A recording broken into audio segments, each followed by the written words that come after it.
আলোটা না বন্ধ করে দিলে বেড়া টেরা সব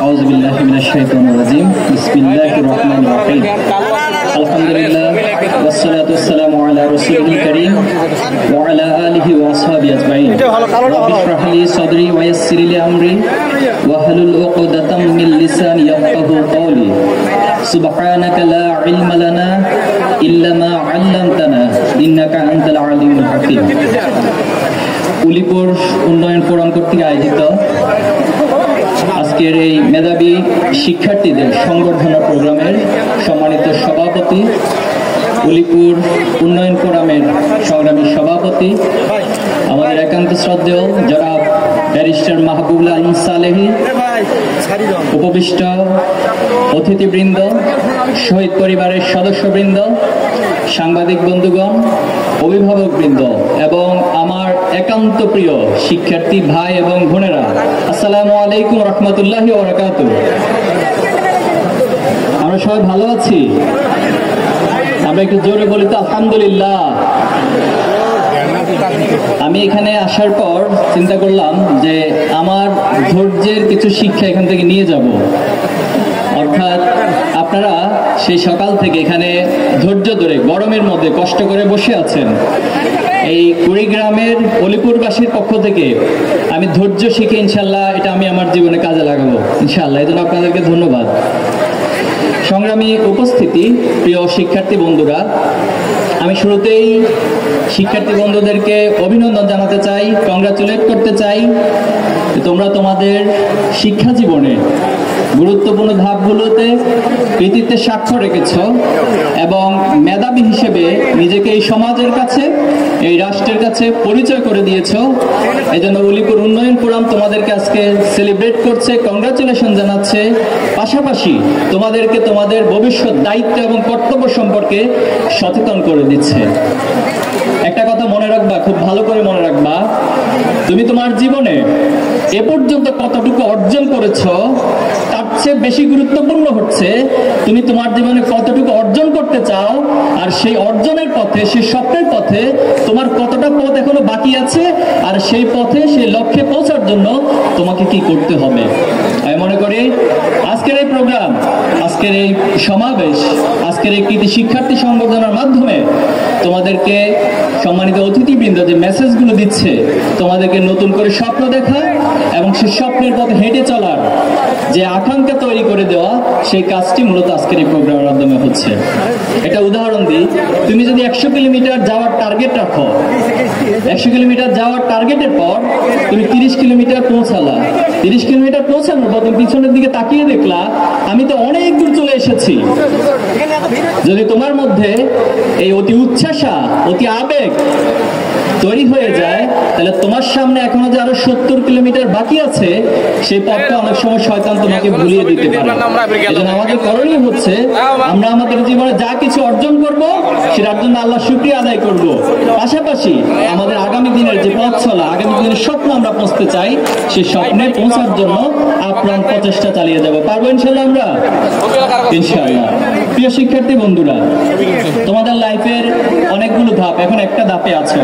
এখানে কেউ হয়তো ক্লাস 6-এ পড়ছো, 7-এ, 8-এ, 9-এ, কেউ এসএসসিতে ভালো ফলাফল করেছো। কিন্তু মনে রাখবা, তোমরা যে ধাপটাতে সামনে যাবা, যত সামনে যাবা তোমার জন্য কম্পিটিশনের মাত্রাটা তত বেশি বেড়ে যাবে। একটা আশ্চর্যজনক ঘটনা বলি, এটা বাস্তবতা।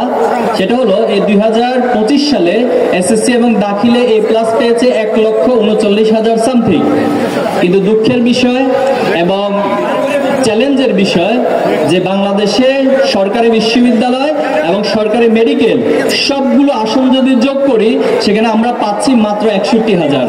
তাহলে তুমি চিন্তা করো, বাংলাদেশে যারা A+ পাচ্ছে দাখিল অথবা এসএসসিতে, তাদের জন্য বাংলাদেশের যে ব্যবস্থাপনা, সেখানে সবার জন্য সরকারি বিশ্ববিদ্যালয় এবং মেডিকেলে ভর্তি হওয়ার সুযোগ থাকছে না। তাহলে তোমাকে কি করতে হবে? তোমাকে এখন থেকে অনেক বেশি পরিশ্রম করতে হবে, অনেক বেশি স্বপ্ন দেখতে হবে। আজকে আমি শুরুতেই স্বপ্নের কথা বলতে চাই। আমরা কি স্বপ্ন ছোট করে দেখবো না বড় করে দেখবো? কত বড়? কত বড়? উলিপুরের সমান, বাংলাদেশের সমান, বঙ্গোপসাগরের সমান। কত বড় স্বপ্ন দেখবো আমরা? অনেক বড় করে স্বপ্ন দেখবো। বারাক ওবামার নাম তোমরা শুনেছ। তিনি কে ছিলেন? তিনি আমেরিকার প্রেসিডেন্ট ছিলেন। খুবই চমৎকার একটা হিস্ট্রি গল্প আছে ওনার জীবনে। ওনার বাবা এবং মা, একজন ছিলেন আফ্রিকান, একজন ছিলেন আমেরিকান। তিনি যখন খুব ছোট্ট বয়স, তখনই তার বাবা মায়ের মধ্যে ডিভোর্স হয়ে গেল, বিচ্ছেদ হয়ে গেল। এই বিচ্ছেদ হওয়ার পর তিনি তার নানির কাছে, মায়ের কাছে বড় হচ্ছেন। যখন তিনি উপনীত বয়সে হলেন, ওনাকে স্কুলে ভর্তি করানো হলো। তোমরা সবাই এভাবে ভর্তি হয়েছ। স্কুলে যাওয়ার পর সবাইকে বলা হলো যে তোমরা সবাই এম ইন লাইফ রচনা লিখো। তোমরা কে কে এম ইন লাইফ লিখছো ইতিমধ্যে? একটা হাত তোলো তো পরীক্ষার খাতায়। এম ইন লাইফ রচনা লিখছো, তাই তো? ওকে, ফাইন। অনেকে লিখছো, অনেকে লিখো নাই। যেটা হচ্ছে আগের দিন রাতে খুব ভালো করে মুখস্থ করছিলা যে I want to be doctor, I want to be an engineer. এভাবে করে বিভিন্ন জিনিস তোমরা মুখস্থ করে সেটাই পরীক্ষার খাতায় লিখেছ। কিন্তু বারাক ওবামার ক্ষেত্রে একটু ব্যতিক্রম হয়েছিল। তিনি যখন এম ইন লাইফ রচনা লিখতে যাবেন, তিনি চিন্তা করছেন পৃথিবীর সবচেয়ে বড় কি আছে যেটা এম ইন লাইফ হলে আমি পৃথিবীর সেরা অর্জনটুকু করতে পারবো। তখন তিনি ম্যাডামের কাছে গেলেন যে ম্যাডাম, পৃথিবীতে এমন কি আছে আমাকে বলুন যে এম ইন লাইফের মধ্য দিয়ে আমি পৃথিবীর সবচেয়ে বড় স্বপ্নটা দেখতে পারবো। তখন ম্যাডাম চিন্তা করে বললেন, যেহেতু আমেরিকা পৃথিবীর সুপার পাওয়ার, পৃথিবীর সকল দিক থেকে তারা বিশ্বকে নেতৃত্ব দিচ্ছে এনিহাও, তখন বললো তুমি যদি আমেরিকার প্রেসিডেন্ট হতে পারো, এটা তোমার জীবনের এম ইন লাইফ স্বপ্নের সবচেয়ে বড় অর্জন হবে। তখন বারাক ওবামা লিখলেন, I want to B the president of United states. এই যে তিনি স্বপ্ন দেখে এম ইন লাইফ রচনা লিখেছেন, তিনি পরবর্তীতে আমেরিকার যত প্রেসিডেন্ট ছিল সবার জীবনীগুলো স্টাডি করেছেন, সবার লাইফ স্টাইল স্টাডি করেছেন, তারা কি অর্জন করেছে, কিভাবে অর্জন করেছে, এই সব কিছু স্টাডি করে তিনি ওনার জীবনকে, ওনার লক্ষ্যকে সেভাবে করে সাজালেন। এবং পরবর্তীতে আমরা দেখেছি তিনি আমেরিকার প্রেসিডেন্ট হতে পেরেছে। আজকে আমি যদি এখানে প্রশ্ন করি, তোমরা কে কে বাংলাদেশের প্রধানমন্ত্রী হতে চাও? ভাইয়েরা হাত তুলো তো। কারা কারা বাংলাদেশের প্রধানমন্ত্রী হতে চাও? খুব বেশি হতে চায় না। বোনেরা কারা কারা প্রধানমন্ত্রী হতে চান? আচ্ছা, তাহলে আমরা এটা আজকে এই স্বপ্ন দেখতে পারি যে বাংলাদেশে অদূর ভবিষ্যতে অলিপুর থেকে অন্তত কয়েকশো প্রধানমন্ত্রী তৈরি হবে ইনশাআল্লাহ। এখন প্রশ্ন হচ্ছে, আমরা কার মতো প্রধানমন্ত্রী হতে চাই? যে এতদিন ধরে বাংলাদেশে নির্যাতন করেছে, জুলুম করেছে, আমার দেশের আবু সাইদ থেকে শুরু করে অসংখ্য ছাত্রদেরকে হত্যা করেছে, আলেম ওলামাদেরকে হত্যা করেছে, আমাদের দেশের চৌকুশ দেশপ্রেমিক সেনা অফিসারদেরকে হত্যা করেছে। আমরা কি তার মতো প্রধানমন্ত্রী হতে চাই? আমরা প্রধানমন্ত্রী হতে চাই এমন প্রধানমন্ত্রী যে তার জনগণকে ভালোবাসবে, যে রাষ্ট্রের তার স্বার্থের চেয়ে জনগণের স্বার্থকে অগ্রাধিকার দিবে। তোমরা ওমর রাদিয়াল্লাহু তাআলার নাম জানো সবাই।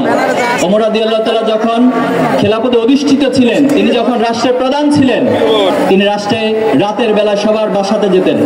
কার কি অভাব আছে, কার কি অভিযোগ আছে, কার কি সমস্যা আছে, রাতের আধারে তিনি হেঁটে হেঁটে মানুষের সেই সমস্যাগুলো শুনতেন এবং তিনি সে সমস্যাগুলোর সমাধান নিজ হাতে করতেন। এমন অসংখ্য ঘটনা আছে যে কোন একজন ক্ষুধার্তের ঘরে তিনি নিজে খাবার বহন করে তার বাসায় পৌঁছে দিয়েছেন। আমরা অদূর ভবিষ্যতে এমন প্রধানমন্ত্রী বাংলাদেশে চাই। পারবো ইনশাআল্লাহ?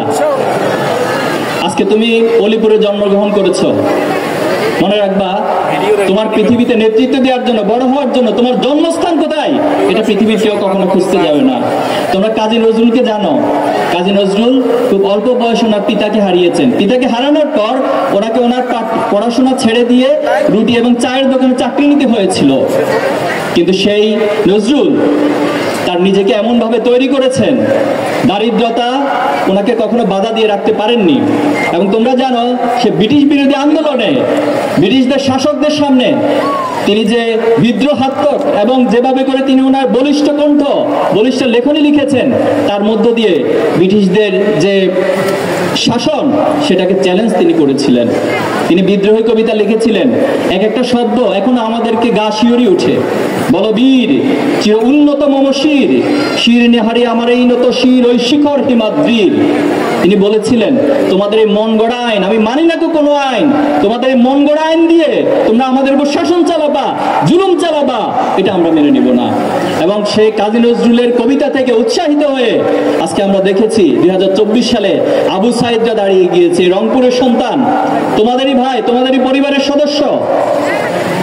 সে বাতিলের বুলেটের সামনে দাঁড়িয়েছে, বলেছে আমি তোমার অন্যায়ের কাছে মাথা নত করবো না, আমি জীবন দিব প্রয়োজনে, কিন্তু এরপরও এই জুলুমতন্ত্রের অবসান আমি চাই।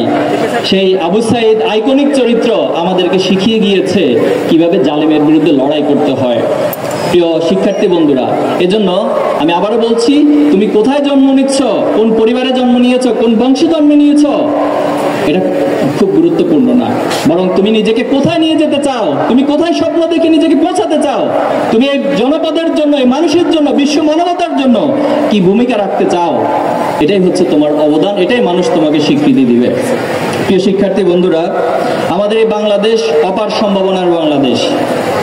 আজকে আমাদের এই বাংলাদেশে শুধুমাত্র যোগ্য নেতৃত্ব এবং দক্ষ মালির অভাবে এই চমৎকার বাগানগুলো ফুলে ফলে সুশোভিত হয় না। এখানে যারা নেতৃত্ব দিয়েছেন বিগত 15 বছরে শুধুমাত্র যে পরিমাণ লুটপাট এই বাংলাদেশ থেকে হয়েছে, যে পরিমাণ অর্থ পাচার এই বাংলাদেশ থেকে হয়েছে বিদেশে, সেটা দিয়ে 4 বার বাংলাদেশের বাজেট করার মতো অর্থ এখান থেকে পাচার হয়েছে। একজন আমার আগে স্যার উদাহরণ দিচ্ছিলেন, সালিহ ভাই উদাহরণ দিচ্ছিলেন, একটা সামান্য সরকারি অফিসের পিয়ন তার ঢাকা শহরে 10 তলা বিল্ডিং করে। কিভাবে সে করে? সে মাত্র 15,000, 20,000, 30,000 টাকার বেতন দিয়ে কিভাবে ঢাকা শহরে 20 তলা বিল্ডিং করে? সে তার বিশাল সম্পদের অট্টালিকা করে। নিঃসন্দেহে সেটা আমার তোমার এই অলিপুরবাসী কৃষক যারা, শ্রমিক যারা, তাদের কষ্ট উপার্জিত অর্থগুলো তারা তাদের ভোগ বিলাসে তাদের সম্পদের পাহাড় গড়ে তোলে। অথচ আমাদের এই বাংলাদেশে যে মানব সম্পদ রয়েছে, আমাদের এই বাংলাদেশে যে পরিমাণ হিউম্যান রিসোর্স রয়েছে, এখানে পলিমাটি রয়েছে, পৃথিবীর এমন দেশ খুব কম জায়গায় আছে। এখানে তুমি খাওয়ার পর একটা আমের আটি যদি ফেলেও দাও, দেখবে কিছুদিন পরে সেখান থেকে একটা নতুন চারা গজাচ্ছে এবং কিছুদিন পর সেখানে নতুন করে আম ফলন হচ্ছে।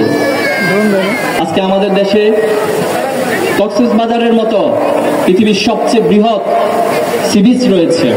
আমাদের কুলাউড়া পাহাড়ে ইউরেনিয়ামের সন্ধান পাওয়া গেছে।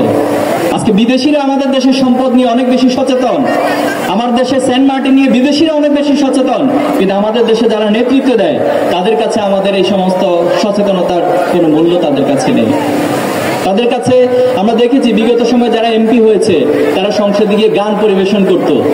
আমাদের দেশের মানুষের কষ্ট বর্জিত কোটি কোটি টাকা ব্যয় করে যে সংসদ, সেখানে কথা ছিল মানুষের ভাগ্যের পরিবর্তনের জন্য পলিসি নির্ধারণ হবে, অথচ তারা সেই সংসদে গিয়ে মমতাজকে দিয়ে গান গাইছে। আমরা দেখছি না? দুর্ভাগ্য এটা আমাদের জন্য। এমন ব্যক্তি এমপি হয়েছিল যাদেরকে স্ক্রিপ্ট লিখে দেওয়ার পর সেই স্ক্রিপ্ট দেখে পড়তে পড়তে তাদের দাঁত ভেঙে যাওয়ার মতো অবস্থা হয়েছে। এমন ব্যক্তিরা এই সমাজের এমপি হয়েছিল, নেতৃত্ব দিয়েছিল।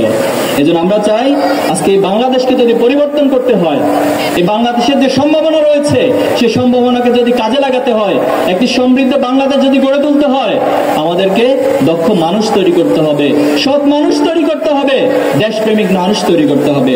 আমরা বিশ্বাস করি আমরা পারবো ইনশাআল্লাহ। এবং আমাদের আজকে মাহবুব আলম সালিহ ভাই সম্পর্কে আপনারা ইতিমধ্যে জানেন, আপনাদের এই এলাকারই সন্তান। তিনি অলিপুর থেকে রাজশাহী বিশ্ববিদ্যালয়ে শুধুমাত্র জাতীয় পর্যায়ে পার করে তিনি আন্তর্জাতিক অঙ্গনে ভূমিকা রাখছেন এবং উনি এখন যে পজিশনে আছেন এটা বাংলাদেশের নয়, শুধুমাত্র পৃথিবীর ফার্স্ট ক্যাটাগরির একটি প্রফেশনে তিনি আছেন। কিন্তু তিনি শুধুমাত্র এই অলিপুরকে ভালোবেসে অলিপুরের মানুষের সেবার জন্য তিনি আজকে নিজেকে নিয়োজিত করছেন। নিজের এত কিছু, দুনিয়ার এত কিছু অর্জনকে পিছনে ফেলে তিনি অলিপুর মানুষের জন্য নতুন কিছু, নতুন স্বপ্ন দেখিয়ে তাদের জন্য করতে চাই, তাদের জন্য তাদের ভাগ্যের পরিবর্তন করতে চাই। আমরা কি সালেহ ভাইয়ের পাশে থাকবো ইনশাল্লাহ? সবাই ইনশাআল্লাহ। আমরা বিশ্বাস করি সালেহ ভাইদের মতো মানুষগুলো যদি এই সমাজের নেতৃত্বে আসে, এই সমাজ থেকে সংসদে প্রতিনিধিত্ব করতে পারে, তাহলে এই সমাজের সত্যিকার অর্থে যে পরিবর্তন সেটা সম্ভব হবে ইনশাআল্লাহ। আমরা এটা বলতে পারি, আজকে যে সালেহ ভাই যে ছাত্র শিবিরের মাধ্যমে তৈরি হয়েছে, এই ছাত্র শিবিরকে আপনি অনেকভাবে আমাদেরকে গালিগালাজ করা হয়, অনেকভাবে প্রোপাগান্ডা চালানো হয়, অনেক মিথ্যাচার আমাদের বিরুদ্ধে করা হয়, কিন্তু এখন পর্যন্ত ছাত্র শিবিরের কেউ চাঁদাবাজি করছে, এটা কি কেউ বলতে পারছে? ছাত্র শিবিরের কেউ কোনো নারী কেলেঙ্কারির সাথে জড়িত ছিল, এটা কেউ বলতে পারছে? কোথাও দুর্নীতি করছে, এটা কেউ বলতে পারছে? ছাত্র শিবির এমন মানুষ তৈরি করেছিল, ডাক্তার সৈয়দ আব্দুল্লাহ মোহাম্মদ তাহের, সাবেক কেন্দ্রীয় সভাপতি, ওনাকে বাংলাদেশের একমাত্র ব্যক্তি যাকে দুর্নীতি কমিশন অনেক চেষ্টা করে তার দুর্নীতি না পেয়ে তাকে সার্টিফিকেট দিয়েছিল যে আপনি হলেন দুর্নীতিমুক্ত একজন ব্যক্তিত্ব। এটা ছাত্র শিবির তৈরি করেছিল।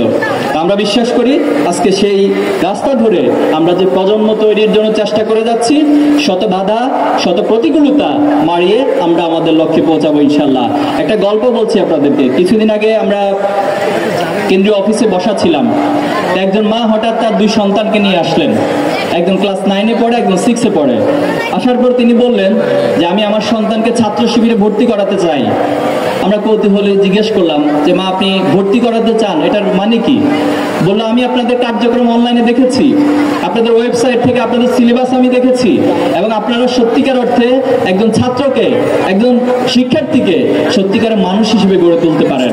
আমরা খুব ভয়ে থাকি, আমাদের সন্তানদেরকে স্কুলে পাঠাই, কলেজে পাঠাই, কিন্তু আমরা এই আস্থা নিয়ে থাকতে পারি না আমার সন্তান কি সততার উপর আছে কিনা, সে অশ্লীলতা থেকে বেঁচে থাকছে কিনা, সে মাদক থেকে বেঁচে থাকছে কিনা।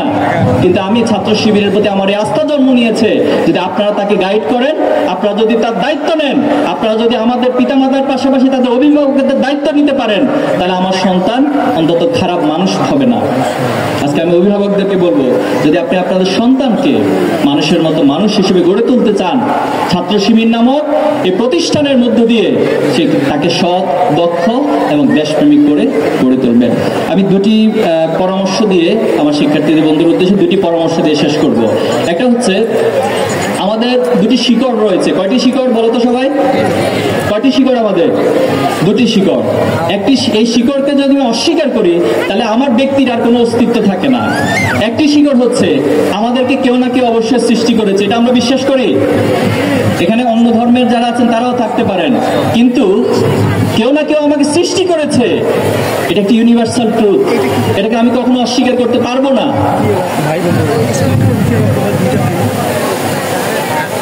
আমাদের মহান রব্বুল আলামিন আমাদেরকে ভালোবেসে এই পৃথিবীতে পাঠিয়েছেন তার গোলামি করার জন্য। তো এই গোলামির মধ্য দিয়ে আমরা আমাদের রবকে কখনো ভুলে যাব না। পারবো ইনশাআল্লাহ? আমাদের সৃষ্টিকর্তাকে আমরা কখনো ভুলে যাব না। দ্বিতীয় যে শিকড়, সেটা হচ্ছে আমাদের পিতামাতা। আমরা অবশ্যই কোনো না কোনো মায়ের গর্ভে জন্ম নিয়েছি, সেই পিতামাতার শিকড়কে আমরা কখনো অস্বীকার করব না।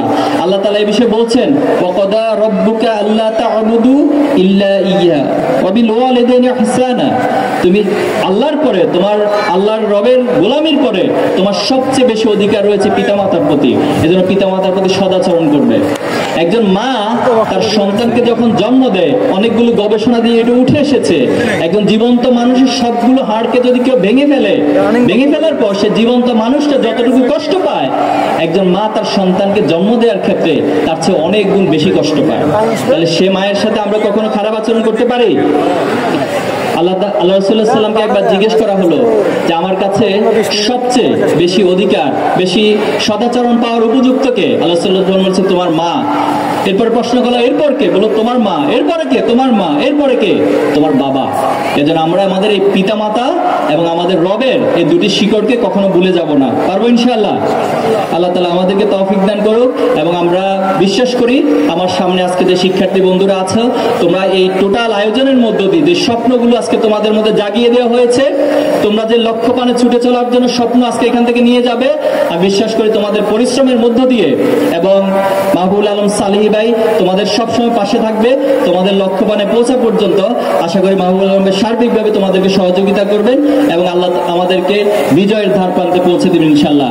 তোমাদের সাথে আবারও হয়তো দেখা হবে এই দুনিয়ার কোনো বিজয়ে, দুনিয়ার কোনো সফলতায়, অথবা আমাদের আলটিমেট যে সফলতায়, জান্নাতে আল্লাহ তাআলা আমাদের সবাইকে মিলিত করে দেন। আমিন। আসসালামু আলাইকুম ওয়া রাহমাতুল্লাহ।